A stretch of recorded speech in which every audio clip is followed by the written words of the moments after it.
work in simulation and in the simulator has been ongoing for at least 2 years on this year's car project.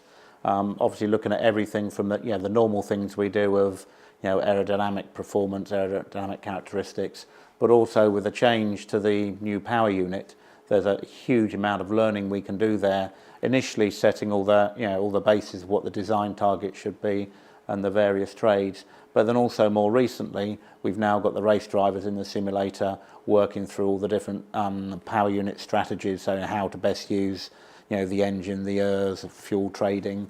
I think that I think certainly the race drivers found that very useful, very informative in preparing for the tests.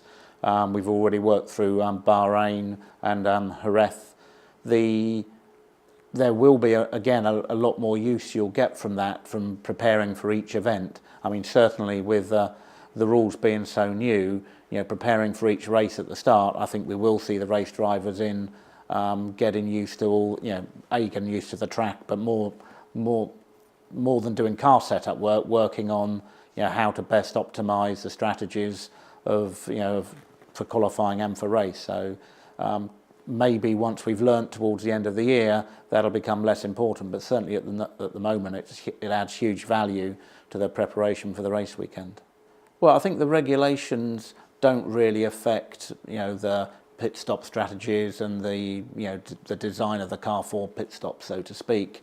I think there will be quite a strain on the way we go racing, but more in the preparation and getting the car ready for the next event and working on the car in session. I mean, there's a huge increase in the complication and a huge increase on the workload, both on the engineers trying to work out exactly how to optimize it or to solve some very complicated problems, and also for the team in general, the mechanics working on engine and chassis. The workload does go up quite dramatically with the rule change.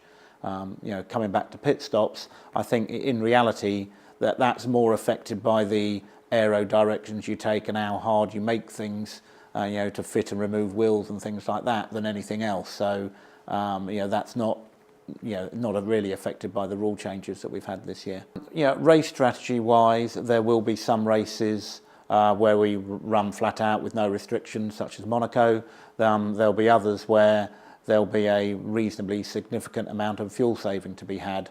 I suppose we go to Melbourne, we've got either the best or the worst of both worlds. So it's a high fuel consumption circuit, and I'm sure we've got to get used to learning the strategies and the basic strategies for saving fuel, but then also strategically, where do you want to go quick, where do you want to go slow, because you can change the pace of your car by plus or minus a second depending on what fuel or energy you want to use on any particular lap.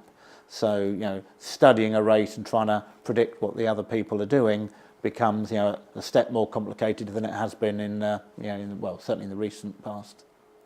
I guess I've been around long enough that I did see the end of the turbo era and it sort of moving into the normally aspirated engines.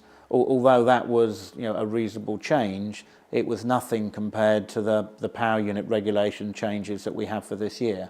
I think certainly on the power unit it's the biggest change we've ever had, certainly in recent history or my recent history.